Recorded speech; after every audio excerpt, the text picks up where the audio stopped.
Es muy probable, queridos hermanos y hermanas, que muchos de nosotros podamos nombrar los nombres de los discípulos o de los apóstoles de memoria, algunos nombres de ellos, algunos podremos nombrarlos todos. Pero yo me pregunto si nosotros acaso sabemos quién fue María Magdalena, quién fue Susana, quién fue Juana, la mujer de Chuza. ¿Qué tanto sabemos de ellas? ¿Cuánto podremos aprender de estas tres mujeres? No quiero decir que el reino de Dios no existiera sin el apoyo extraordinario de las mujeres. Pero sí quiero que nosotros, a manera de tributo y reconocimiento a la incansable labor que las mujeres realizan, pongamos atención a esta lección. Hoy, cuando la mujer busca ganar un lugar por los medios humanos, queriendo hacer lo que el hombre hace, la Biblia nos enseña que la mujer tiene un lugar especial en la sociedad, en la iglesia y en el hogar. Sin embargo, hermanos, los modernistas están enseñando a la jovencita, a la niña, una vía de competencia más que ser una mujer valiosa. Están instituyendo en la mujer el pensamiento de que tú puedes ser igual lo que el hombre es. No debe de haber ninguna diferencia. Si eso fuese así, Dios nos hubiese creado igual. Pero por alguna manera, Dios creó al hombre y a la mujer en muchas maneras distintas. Similitudes las tenemos. Somos humanos, poseemos un cuerpo. Sabemos hablar, comunicarnos, pensar, estudiar. Pero también hay muchas maneras distintas y diferencias entre el hombre y la mujer. Y en el hogar, en la iglesia y en la sociedad debería de verse estas diferencias. La lección tiene tres biografías. Una de María Magdalena, la segunda de Juana, la mujer de Chuza, y la tercera de Susana, de quien no sabemos absolutamente nada, más allá de lo que Lucas nos va a informar. Así que estamos invitados a abrir nuestras Biblias, como dije, en Lucas capítulo 8, pero antes de leer, permítame darles algunas notas de reflexión. Aprenderemos grandes lecciones, sobre todo de cómo servir a Dios. No se ve. Uy, con razón. Yo miraba que me miraban con ojos así como de hermano. Sí, estoy tratando de organizarme aquí. Power. No, hombre, yo estaba bien emocionado. Dije, oye, qué atentos están y se está viendo todo bonito. Disculpen los hermanos que están escucharán el audio. Tuve un problema con el audio. El proyector no estaba prendido y ya iba avanzando en mi segundo lugar, en mi segundo slide. Así que regresaré un poquito solamente para leer lo que está ahí y los hermanos puedan ver rápidamente.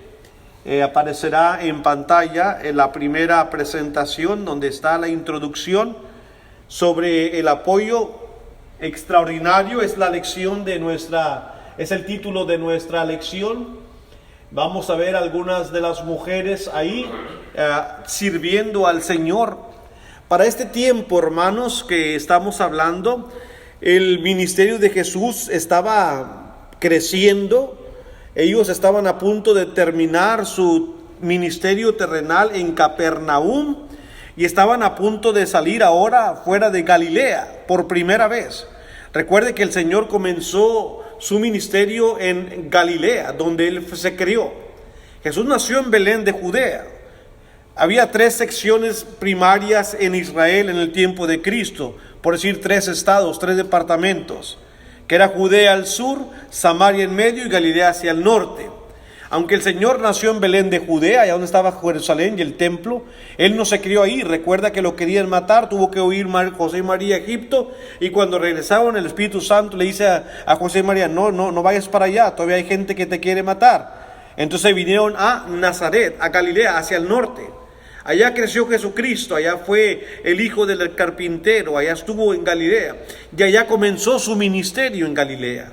Entonces están dejando Capernaum por primera vez para iniciar su ministerio, hermanos, dentro de las capacidades que tenía el reino de Dios. Note lo siguiente: Jesucristo, hermanos, necesitó el apoyo de personas como usted y como yo.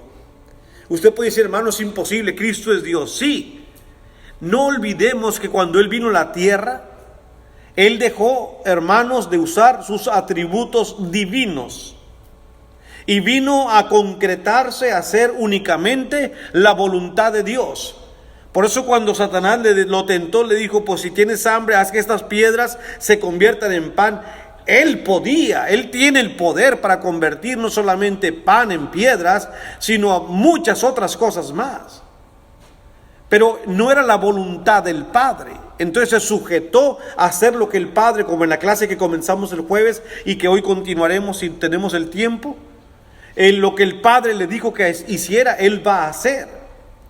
Entonces, para su ministerio, el Señor necesitó de hombres y especialmente de mujeres que lo atendieran, no solamente a Él, sino a los 12 apóstoles a quien Él escogió. Así que Lucas está muy interesado en que nosotros conozcamos, hermanos, el servicio de estas mujeres. Porque la iglesia necesita hasta el día de hoy, de hermanos y hermanas que sepamos servir. Y cuando nos preguntamos por qué la mujer no puede predicar y qué podemos hacer, hay miles de cosas más que en el reino hombres y mujeres podemos hacer que subirnos a un púlpito. Es que el que está en el púlpito no es el más importante. Yo nunca he creído que porque soy el predicador soy el más importante. Dios me ha dado el deseo de predicar y es lo que hago, pero eso no me hace más importante a usted que está sentado. Y que también desde su trinchera, como decimos, desde donde usted está, de la forma en que vive, contribuye de la misma manera que yo contribuyo predicando. Usted contribuye al reino de Dios con su buen comportamiento, con su invitación, con su presencia y con las cosas que usted necesita hacer para el Señor, haciendo cambios en su vida. Cuando se tiene el concepto equivocado de algo, hermanos, entonces todos vamos a tener una visión equivocada. Esto me recuerda siempre en los equipos de fútbol. Todo el mundo quiere ser el delantero. ¿Por qué es el delantero? Porque es el que mete los goles. Pero el equipo de fútbol tiene 11 jugadores. Ese delantero no puede meter ningún gol si no tiene 10 que le ayuden y que le pasen la pelota. Entonces no es el que mete el gol el más importante, es un trabajo de equipo, por eso se llama un equipo. Y la iglesia somos una familia, y la familia necesita la contribución de todos los miembros, como Pablo dice que somos todos miembros en el cuerpo de Cristo. Y ustedes, hermanas, no tienen por qué sentirse menos que nosotros los hombres, porque somos los que cantamos, oramos y predicamos desde el púlpito. Hay muchas otras cosas en que ustedes nos ayudan, nos apoyan. De hecho, muchos de nosotros no estuviéramos aquí sin el apoyo de ustedes. Esa es la verdad. Y a lo mejor muchos estamos aquí porque una de ustedes o una mujer fue la que nos trajo al Señor. En el caso mío fue mi madre. Y quizá en el suyo también, o su esposa o alguien más. Timoteo tenía a su madre y a su abuela que lo habían criado y lo habían traído al Señor. Si no hubiese sido por esas dos mujeres, no hubiera habido un compañero para Pablo llamado Timoteo. Pero poco hablamos de Eunice y Loida, mucho menos de Chuza, de María Magdalena, de Juana la mujer de Chuza y de Susana. Creo que a lo mejor es la primera vez que las estamos mencionando. Pues esta tarde vamos a hablar y en abundancia. Y así como ellas están aquí en Lucas 8, 1 al 3, en muchos lugares de nuestros países, aquí en Estados Unidos, en la iglesia, hay mujeres como ustedes que están imitando los pasos de estas tres heroínas, de estas tres mujeres destacadas, entre otras que Lucas no menciona por nombre. Así que no puedo decir, como dije, que la iglesia no existiera sin el apoyo que hemos tenido de la parte de las mujeres, pero cuánto han ayudado realmente, hermanos, es demasiado. Y otra nota buena es que Lucas en su evangelio incluye al menos casi 40 veces, habla, hermanos, de Jesús tratando con las mujeres. A veces sanándolas, a veces enseñándoles, a veces ayudándoles, a veces dirigiéndoles. Como que si Lucas quisiera, hermanos, que nosotros sepamos que el evangelio es lo mismo para hombres y mujeres. Dicho sea de paso, en el tiempo de Cristo, los rabinos no querían enseñar a las mujeres. Las habían hecho a un lado. Jesús dijo no. El evangelio es para todos. Y él podía detenerse. Por eso cuando encontró a la mujer samaritana y le dirigió la palabra, aquella mujer quedó sorprendida. No porque el Señor le habló mal, no porque fue áspero con ella, sino le quedó sorprendida porque le dirigió la palabra. Es que los rabinos no le hablaban mucho menos a una mujer. Para ellos hablarle a una mujer y en la calle era lo peor que un hombre pudiera hacer.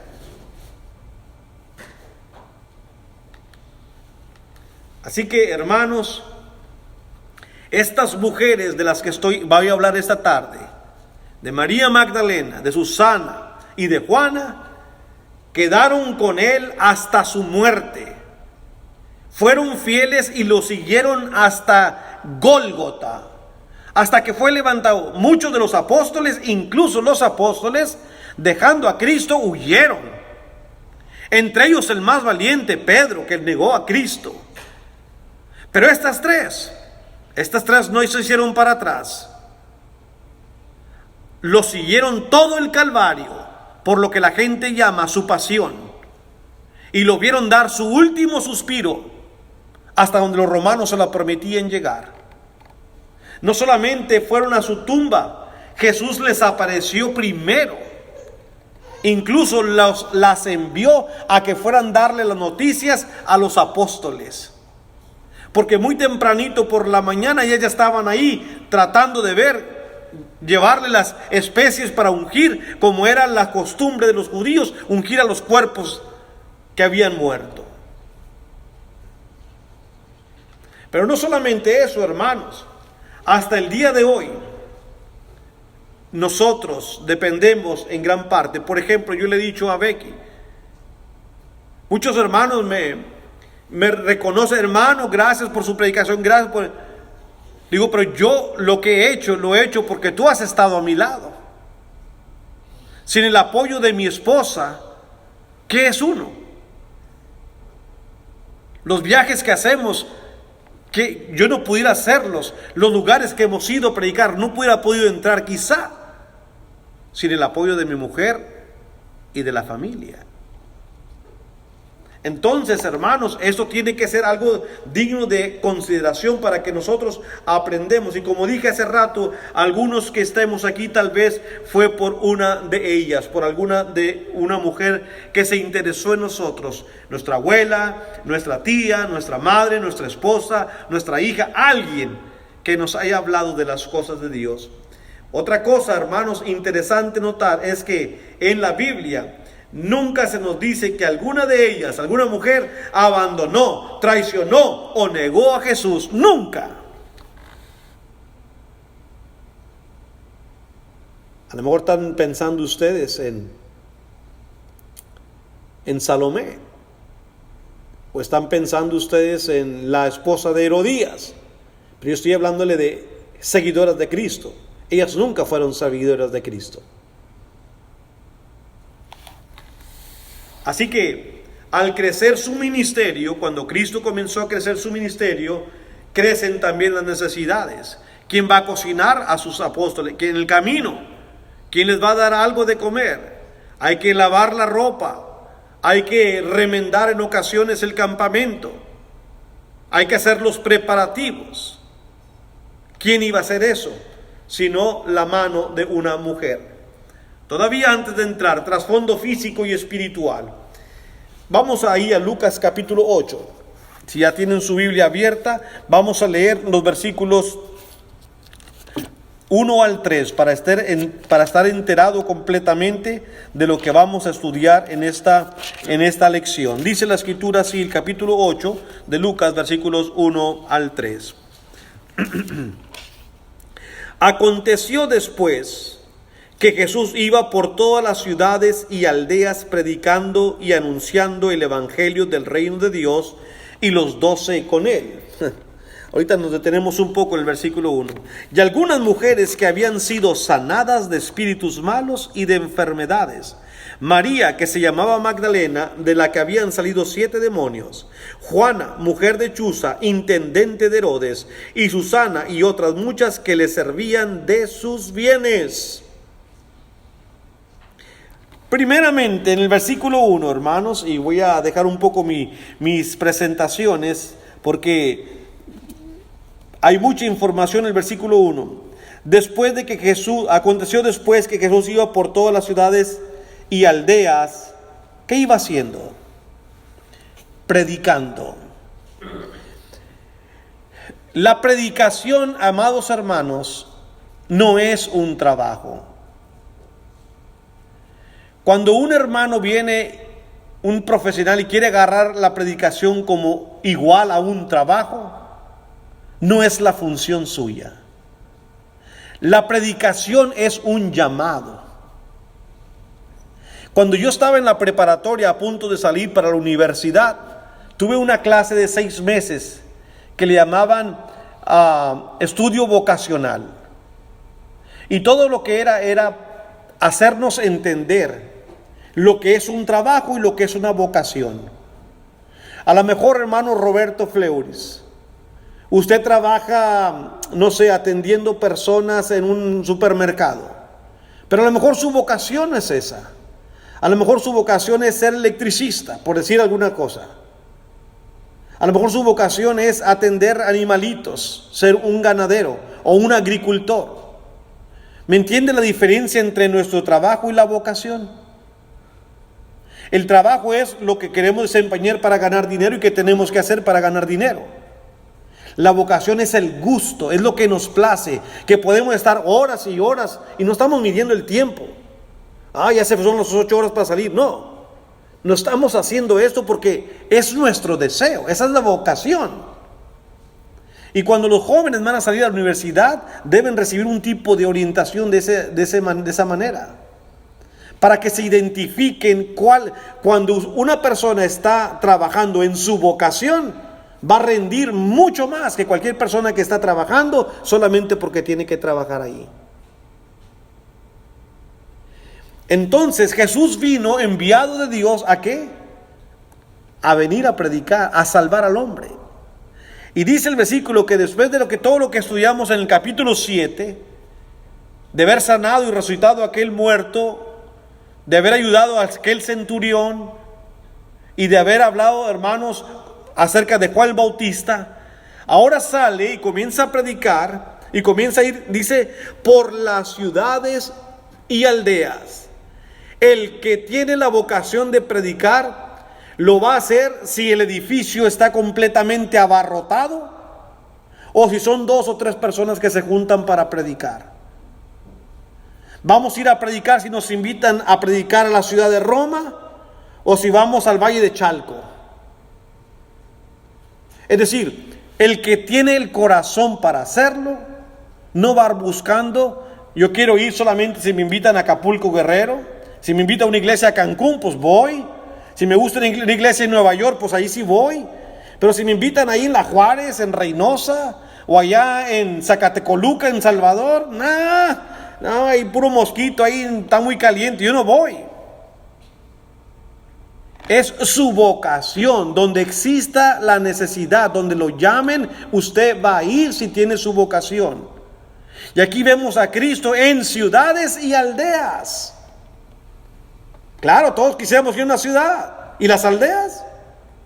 No, que entrenen predicadores de esos bajitos, allá que los manden a ellos allá, como si fuera el magisterio. En las escuelas, cuando uno va a ser maestro, hay escuelas federales que uno va y sale con beca, ya sale con trabajo.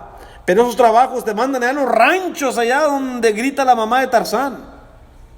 Lejísimos, donde no hay caminos, no hay camiones, allá te quedas por 3, 4 meses y te llega el cheque del gobierno, quién sabe cuándo. Ellos son cuando comienzan los trabajos. Por eso nadie quiere salir a esas escuelas. Mejor me voy a una de paga y me busco un lugar a ver dónde me acomodo.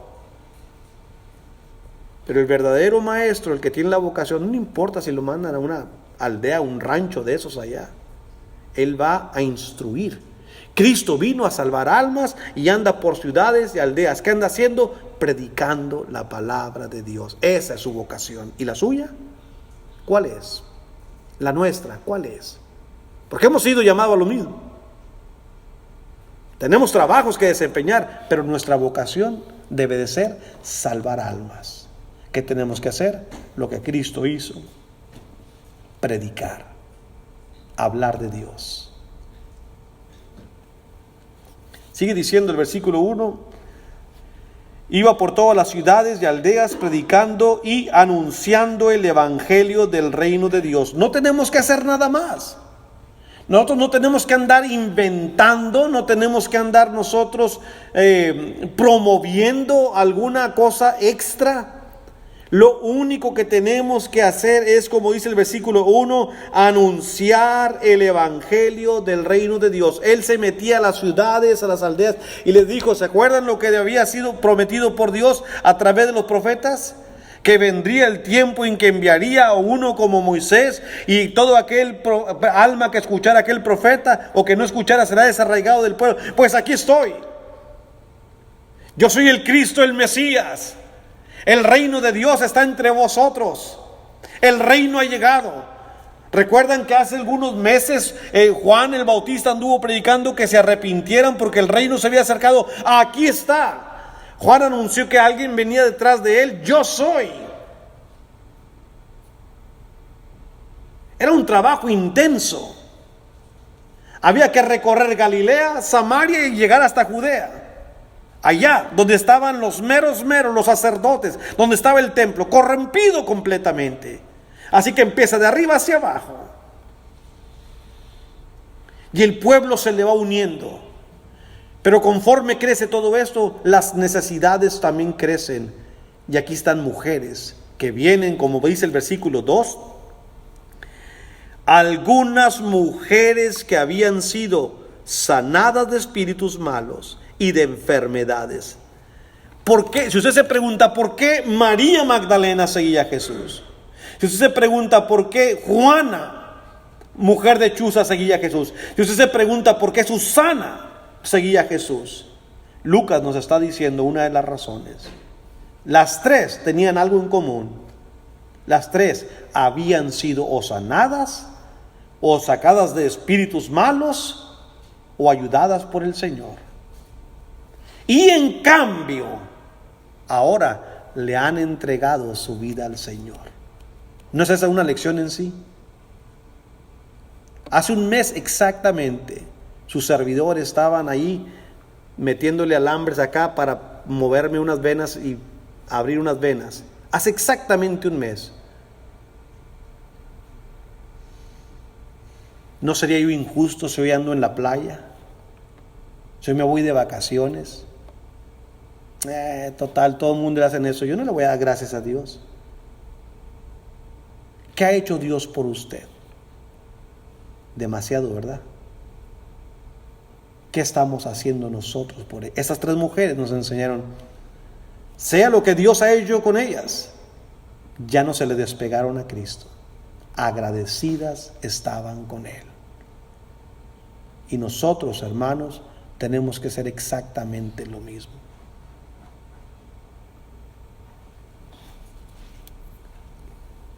Sigue diciendo el versículo 2. María comienza a mencionarlas por nombre, que se llamaba Magdalena, de la cual habían salido 7 demonios. Ahorita hablaremos de su biografía. Otra es Juana, mujer de Chuza, intendente de Herodes, también hablaremos, Susana, y otras muchas que le servían, ¿sabe cómo? De sus bienes. Ellas estaban financiando económicamente el ministerio de Cristo. Le servían de sus bienes, lo que tenían. Yo imagino que estas mujeres salían por ahí a recoger ofrendas, a pedir colecta, o no quiere regalarle algo al maestro, él es el divino, él es el Mesías, no quiere regalarle un corderito para tener comida, porque vamos a salir, vamos a andar predicando, estaremos aquí 3 meses, vamos a estar 2 semanas acá, no, y luego prepararlo, matarlo, cocinarlo. De sus bienes, de lo que ellas tenían, estaban sirviendo al Señor. Otra lección. Ha oído entre nosotros mexicanos, hay un dicho que dice: no hagas caravana con sombrero ajeno. Muy fácil con sombrero ajeno, pero quítate el tuyo.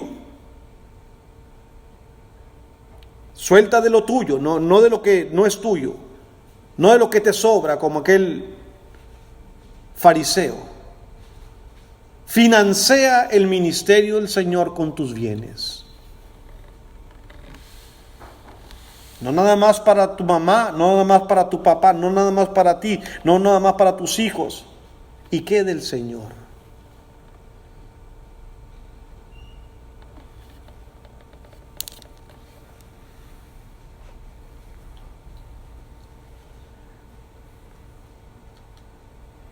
No se menciona que Jesús pasó el plato al final de cada sermón que predicaba.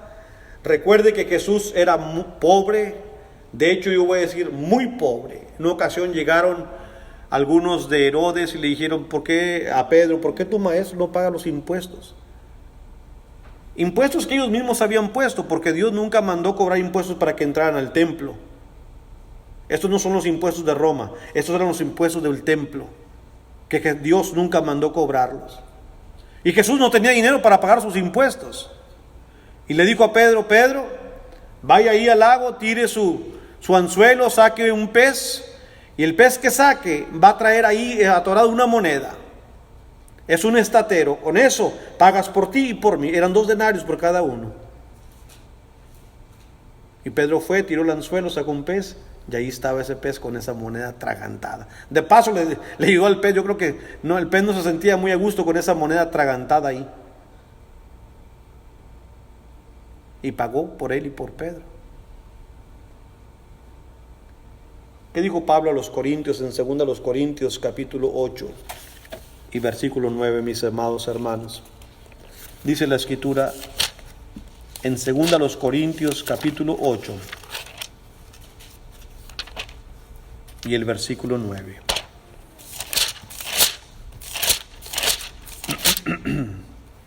Porque ya conocéis la gracia de nuestro Señor Jesucristo, que por amor a vosotros se hizo pobre, siendo rico, para que vosotros con su pobreza fueseis enriquecidos. Ahora, Cristo no le dijo a Pedro: Pedro, ahí quédate un rato, sigue sacando peces para hacernos ricos. No, Pedro volvió a su trabajo, a su vocación, a seguir predicando la palabra del Señor, junto con Jesús. En su primer recorrido en Galilea, Jesús anduvo solo. Este es su segundo recorrido, parte de Galilea, y saliendo de ahí, ahora los apóstoles andan con él, aprendiendo a hacer lo que Cristo hacía. Y no están viendo otra cosa, más que lo ven solamente predicando el evangelio de Cristo. Y ahí van con el Señor. Él siendo rico, muy rico, porque es Dios. se hizo pobre por amor a nosotros. ¿De dónde sacaron el dinero necesario para comprar alimentos? ¿De dónde sacaban dinero para comprar provisiones para el camino? Dice Lucas que las mujeres lo atendían de sus bienes. No eran 3 nada más. Lucas menciona otras muchas, solo que no por nombre. Y cuando veamos a Juana, la mujer de Chuza, usted va a entender por qué. Ella podía ayudar y demasiado. Ellas, estas 3 mujeres de las que vamos a hablar, y otros hombres, literalmente financiaron con sus propios recursos el ministerio terrenal de Jesucristo, hermanos. Por eso, cuando yo escucho y analizo esto, me hace regresar, hermanos, mi pensamiento. Ayer me puse un rato a pensar, ¿qué versículo puedo enclavar aquí? Y no dejé de pensar en este de Mateo capítulo 6, por cierto, un versículo muy conocido, del versículo 19 en adelante, donde nuestro Señor Jesucristo, en el llamado Sermón del Monte, lanzó un reto a todo seguidor en aquel día y hasta el día de hoy. Nos dice: no os hagáis tesoros en la tierra. ¿Cuándo voy a entender esa lección? ¿Cuándo usted va a entender esa lección, queridos hermanos? Yo sé que nosotros decimos, hermanos, que no son un tesoro lo que estoy haciendo. Aquello que consume mi tiempo, a lo cual le dedico 14 horas del día, es lo que considero mi tesoro. Si yo trabajo 12 horas al día, literalmente, el cuerpo tiene cierta resistencia y capacidad. Si físicamente me aviento 12 horas en un trabajo fuerte, o no físicamente fuerte, pero mentalmente fuerte, ¿qué ganas tiene mi mente y mi cuerpo de sentarse a estudiar 2 horas la palabra de Dios? Donde tengo que estar alerta, despierto, dispuesto, enfocado, para no solamente leer, analizar, meditar la palabra de Dios. Entonces, ¿cuál es mi tesoro? ¿Dónde está mi tesoro? No os hagáis tesoros en la tierra, dice el versículo 19. Aparte nos dice por qué: donde la polilla y el orín corrompen y donde ladrones minan y hurtan. Es decir, lo que tú hagas aquí en la tierra se va a quedar aquí en la tierra. O se descompone, se echa a perder o te lo roban. Dice Cristo: sino haceos tesoros en el cielo. Usted sabe que cuando a los niños usted los está disciplinando y enseñando y les dice no hagas esto, los educadores y psicólogos nos enseñan que no solamente digas no hagas esto, pero ofrécele la opción, pero haz esto. No toques aquí, pero puedes jugar acá. No comas eso, pero puedes comer esto. Eso es mucho dulce, esto es un vegetal, te hace mejor. Si siempre decimos no, ya el niño no va a querer oírnos porque todo lo que le vamos a decir es no. Pero cuando usted dice no hagas esto, pero haz esto, entonces le das una opción. Jesús está haciendo lo mismo. Y no que Jesús aprendió de los psicólogos, yo creo que los psicólogos aprendieron de Jesús. Nos dice no hagas tesoro en la tierra, sino haz tesoros en los cielos. O sea, sigue usando tiempo y ya usa bien tu tiempo. Y sí, haz tesoros, solamente que no aquí en la tierra, sino en el cielo, dice el versículo 20 de Mateo capítulo 6. Donde ni la polilla ni el orín corrompen, y donde ladrones no minan ni hurtan, porque donde está vuestro tesoro, ahí estará también vuestro corazón. O sea, la explicación de lo que yo dije está en el versículo 21. A lo que le dedicamos, ahí ese es nuestro tesoro. Ahí lo dejamos para que consideremos cada uno de nosotros. No son reproches. Esto, véalo usted, hermanos, no como una regañada, porque yo no soy nadie para regañarle a usted. pero Dios tiene la autoridad y envió a su Hijo. Dijo el hermano, leyó, no en Primera de Hebreos, pero en Hebreos capítulo 1, sé que eso fue lo que quiso decir el hermano. Hebreos capítulo 1, 1 al 4, Dios nos habló en otros tiempos a los padres por los profetas, pero ahora ha hablado al mundo por medio de su Hijo. Y este es Cristo el que nos dice, haz esto. Ahora, si usted no quiere aprender de Cristo, pues no lo haga. Yo estoy hablando para mí y para los que quieran aprender de Cristo. Vamos a hacer lo que el Señor nos dice. Así que estas tres mujeres tenían algo en común. Las tres habían sido curadas por Jesús, según Lucas 8:2. ¿Sería esa, como dije hace rato, la razón por la cual siguieron a Jesús? Pienso que sí. ¿Y nosotros qué estamos haciendo por lo que Él ha hecho por nosotros? Nosotros cantamos un himno que dice,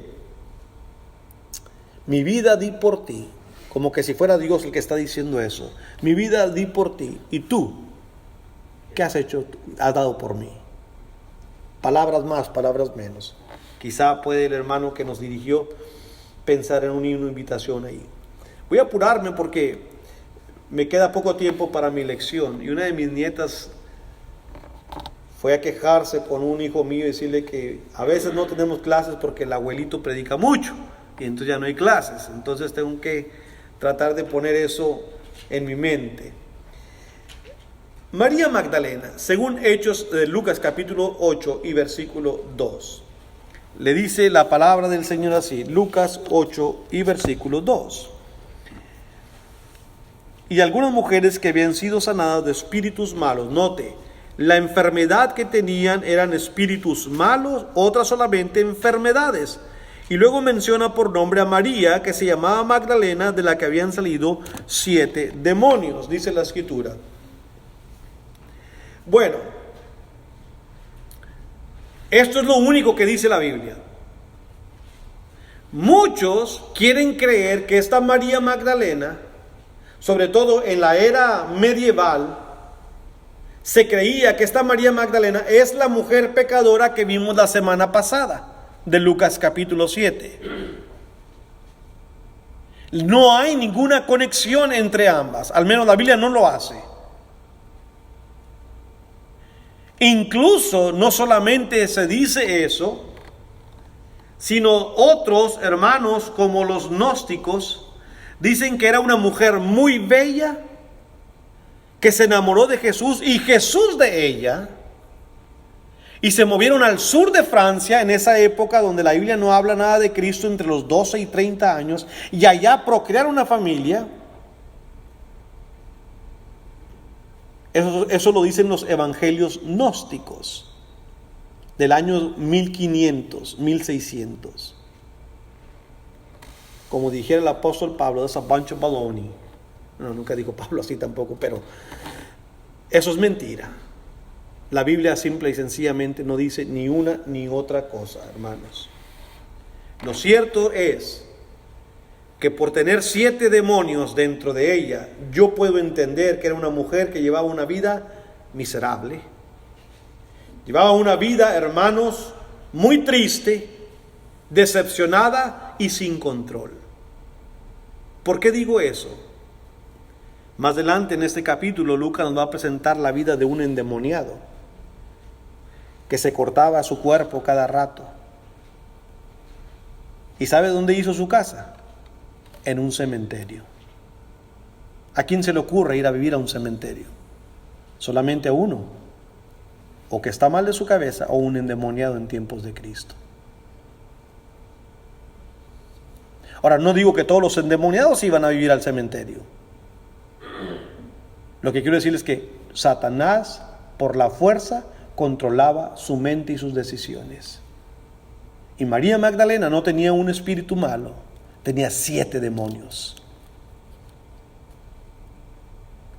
¿Cuál rabino quería hablarle a ella? Si a una mujer normal no le predicaban, ¿quién le iba a hablar a esta mujer endemoniada? ¿Qué le hace entender a usted esto? Gracias, Señor, por tu gracia. Porque ahí estaba una mujer condenada a ser al infierno, Vaya usted cómo hablaba, a saber cómo hablaba.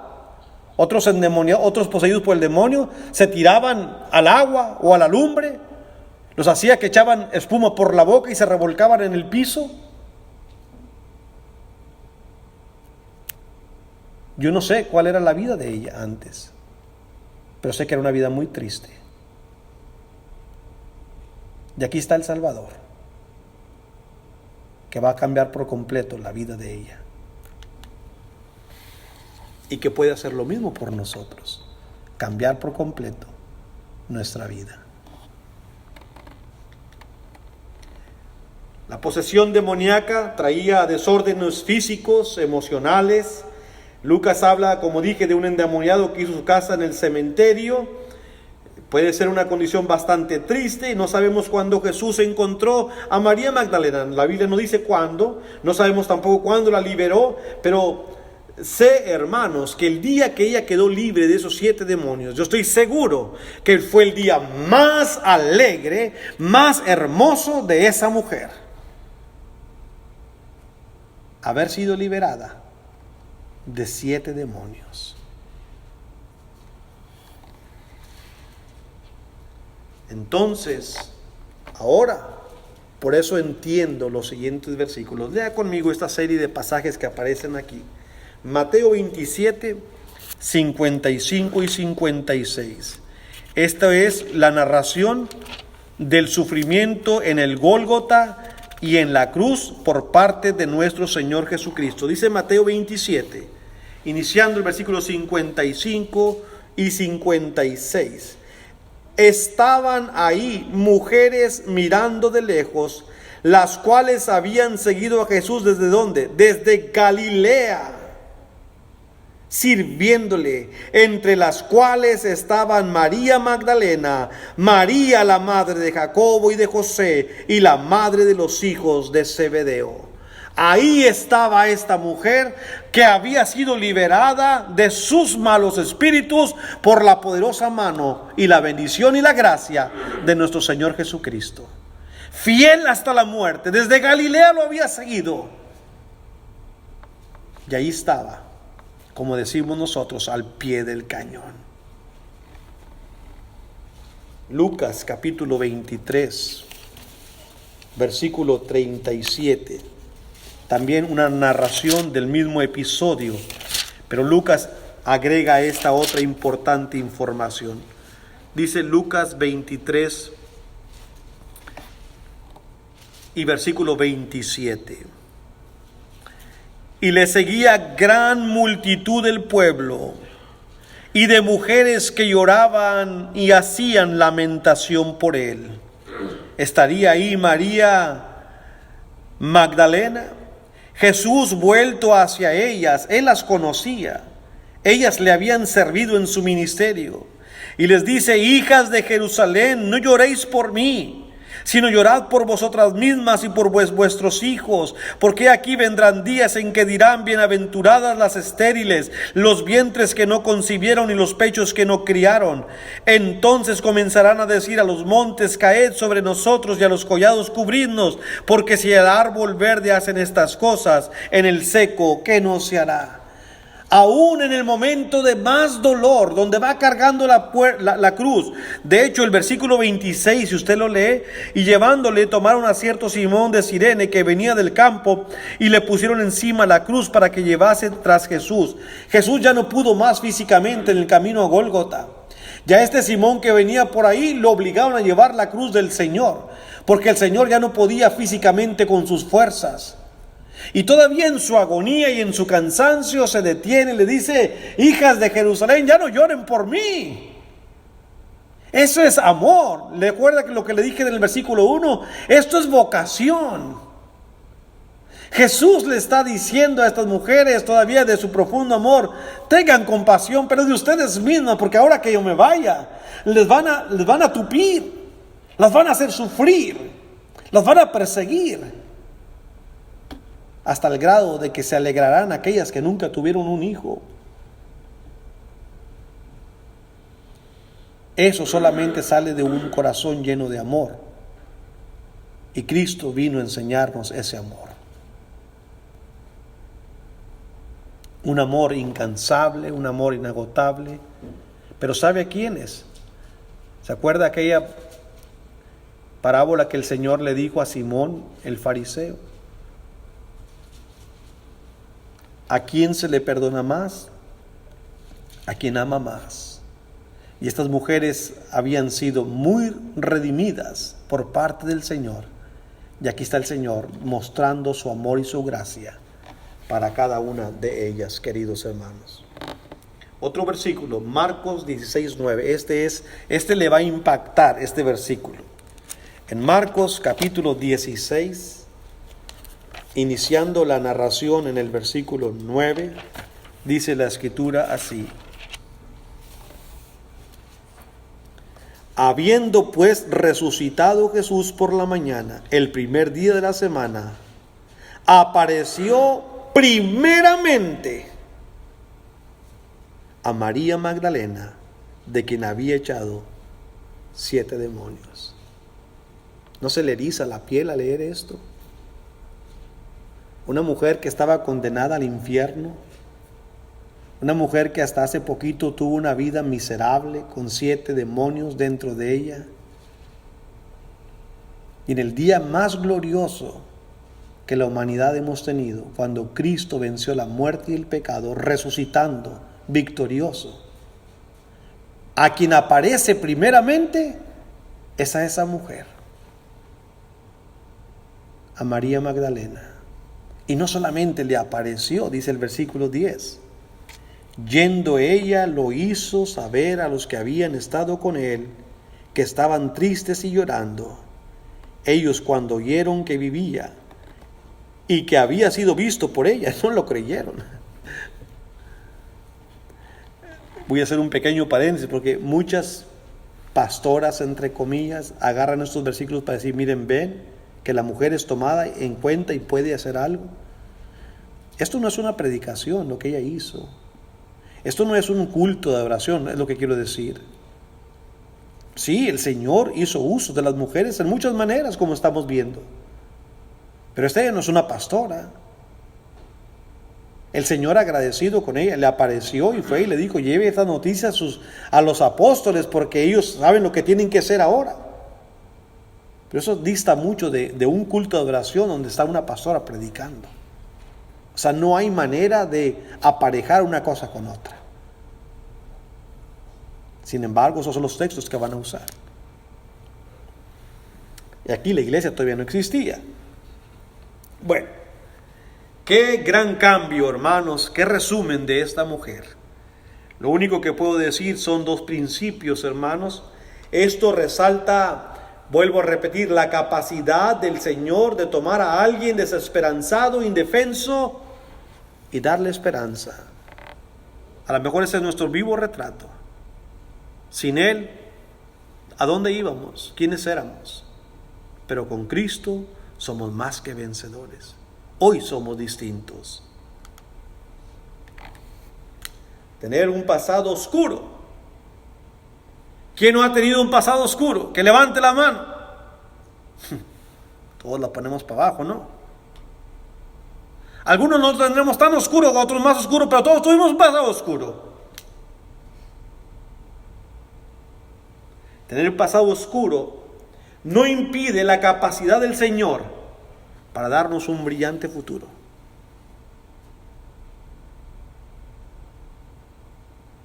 Así que cuando los familiares digan: ¿que no te acuerdas cómo eras? ¿Cómo fui? Tú lo has dicho. Así fui, pero hoy no soy así. Dios me ha cambiado. ¿Te acuerdas que eras un mentiroso, un malvado? Sí, fui así. Y me da pena haber sido así.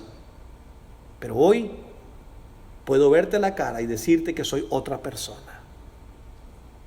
María Magdalena podía haber dicho eso.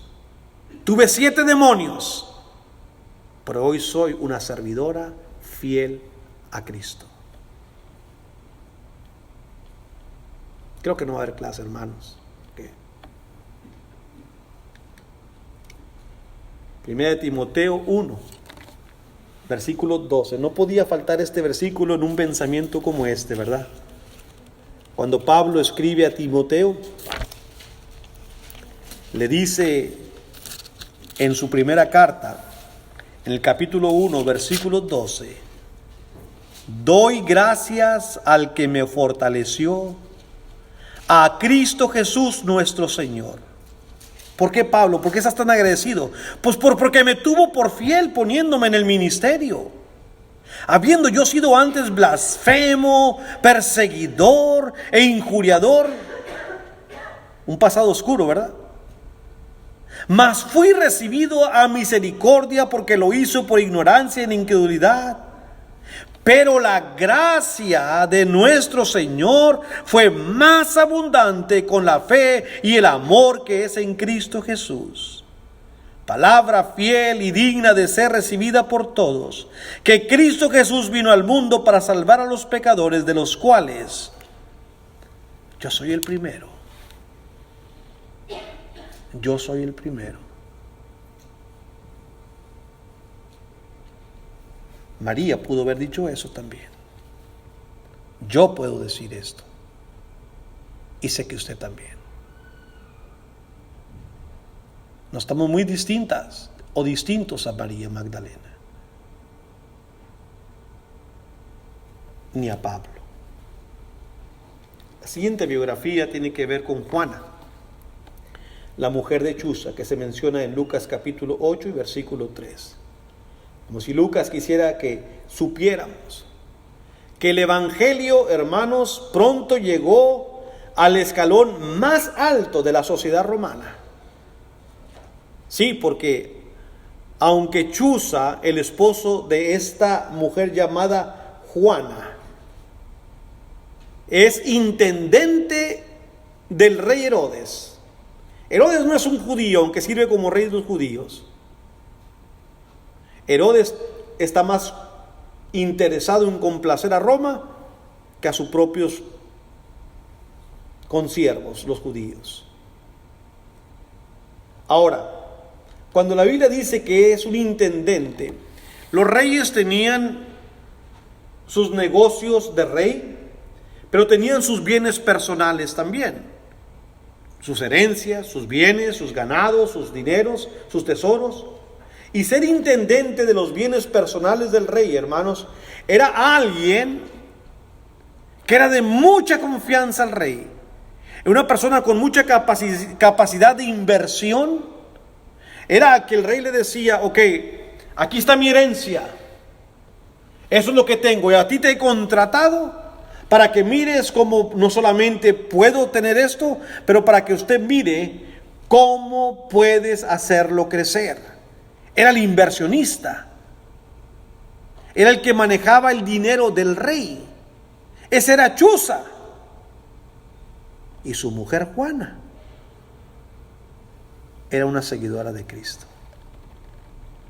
Ahora, ¿por qué hago ese énfasis? ¿Por qué Lucas lo menciona? Porque Chuza y Juana habrían estado en la lista de amigos del rey Herodes. Pero entendamos que Cristo y el rey no eran los mejores amigos. El rey Herodes no quería a Jesús como un amigo. Pero la esposa de uno de sus más allegados era fiel servidora de Cristo. Cómo el Evangelio llega y entra a lugares donde nosotros jamás pensaría que pudiéramos llegar. La historia nos dice que el padre de este rey Herodes, que fue Herodes el Grande, quiso buscar a Jesús cuando era un niño para matarlo. ¿Recuerdan la matanza de los niños? Pues era el padre de este Herodes Antipas. Aquel se llamaba Herodes el Grande. Pero este Herodes ha ordenado la muerte de Juan el Bautista. Y aparte, este Herodes va a juntarse con Pilato para conspirar y así crucificar a Jesucristo. Con todo ello, quiero que usted vea el poder del Evangelio, hasta dónde llegó. Si había un lugar difícil de alcanzar, sería el círculo de Herodes. Pero como Pablo dijo a los colosenses, hermanos, les pido que oren por mí, para que el Señor abra puerta donde pueda predicar la palabra. Y el Evangelio llegó hasta la casa herodiana. Juana era una fiel servidora del Señor. Yo me imagino lo que se decía en el palacio ahí de Juana, de Herodes. Hey, ¿tú sabes que la esposa de Chuza es una fanática de ese rabino? Ahí anda con ellos. Es más, hasta saca de su dinero para financiarlo. Pero no digas nada, porque es la esposa del intendente. Porque, hermano, los humanos somos como siempre. Es como cuando David allá en el palacio. ¿Usted cree que nadie se dio cuenta lo que hizo con aquella mujer? Nomás que mire, en el palacio todo el mundo sabía lo que había ocurrido. Los humanos somos siempre iguales. Y ahí estaba esta mujer llamada Juana. El principio es que a veces Dios alcanza a una persona inesperada en el lugar más inverosímil, donde menos esperamos. Hay lugares donde pensamos que el Evangelio no pudiera llegar. Hace 3 meses o 4, cuando estaba la guerra casi iniciando en Ucrania, ¿qué fue lo que leí? Un texto de alguien que nos dijo que un domingo durante la guerra hubo varios bautismos en Ucrania. ¿Quién iba a creer que en medio de la guerra, cuando están los bombardeos a todo vuelo, alguien esté diciendo, yo quiero ir a bautizarme? A lo mejor sí, qué bueno que lo digo, pero ¿quién iba a querer ir a bautizarlo con bombardeos arriba de usted?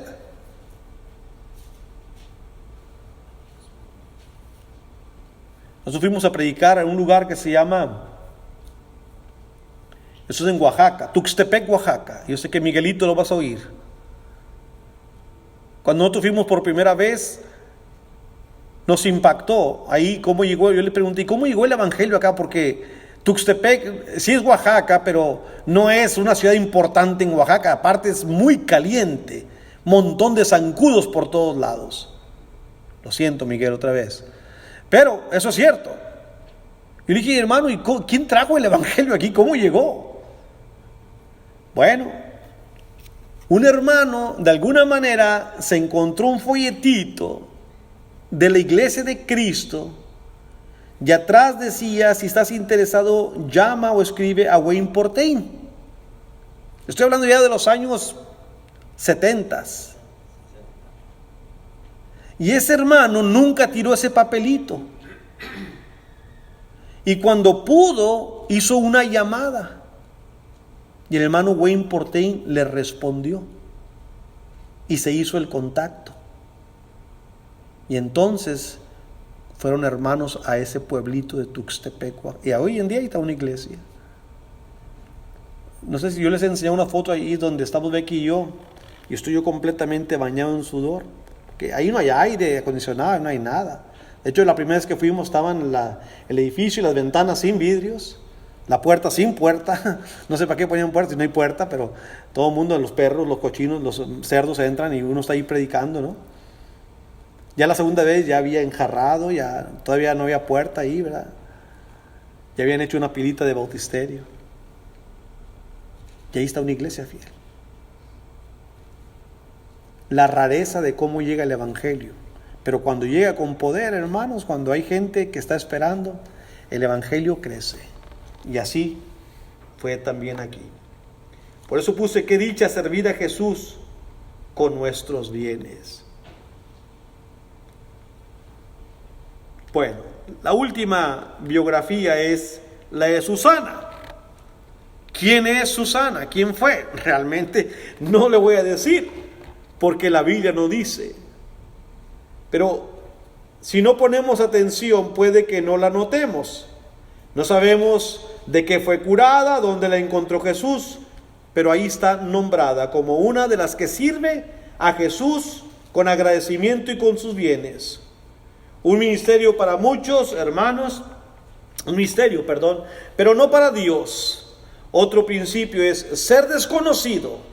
No es lo mismo que no ser esencial. Yo no sé de muchos hermanos en otros lugares, en Nicaragua, en Honduras, en México, en Puerto Rico, en Dominicana, no sé. No los conocemos. Pero estoy seguro que Dios tiene pueblos ahí.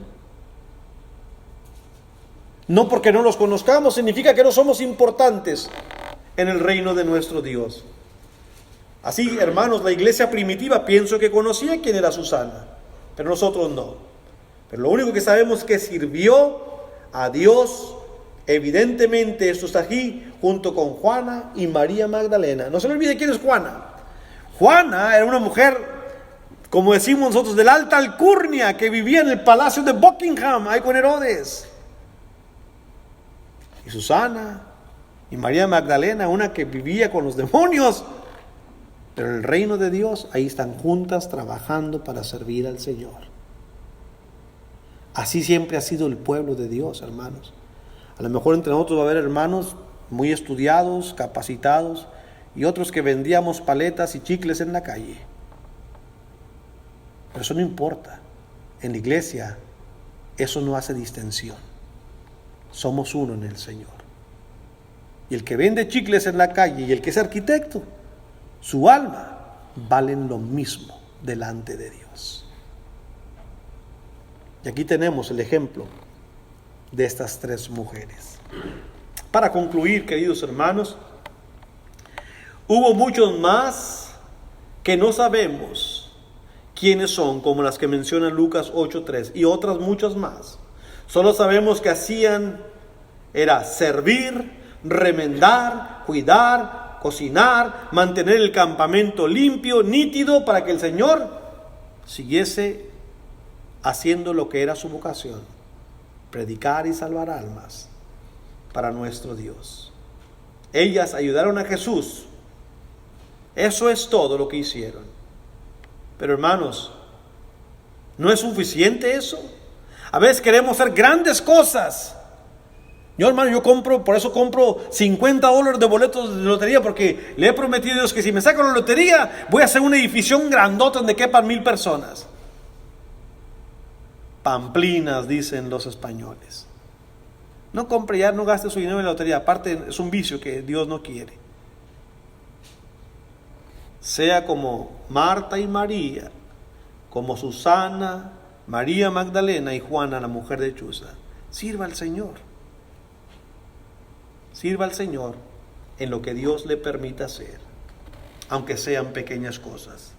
Eso es lo que significa ser colaborador en el reino de Dios. Trabajamos con Él y Él trabaja con nosotros, en nosotros y a través de nosotros para servir a otros. Así que, hermanos, tengamos la mentalidad del hijo pródigo cuando regresó, no cuando se fue. La mentalidad del hijo pródigo cuando se fue era una, pero cuando regresó es otra. Y en Lucas 15:19, cuando él regresa, dice: me levantaré e iré a mi padre y le pediré perdón. Le diré: Padre, he pecado contra el cielo y contra ti. Ahí viene su mentalidad. No soy digno de ser llamado tu hijo, pero hazme como uno de tus últimos jornaleros.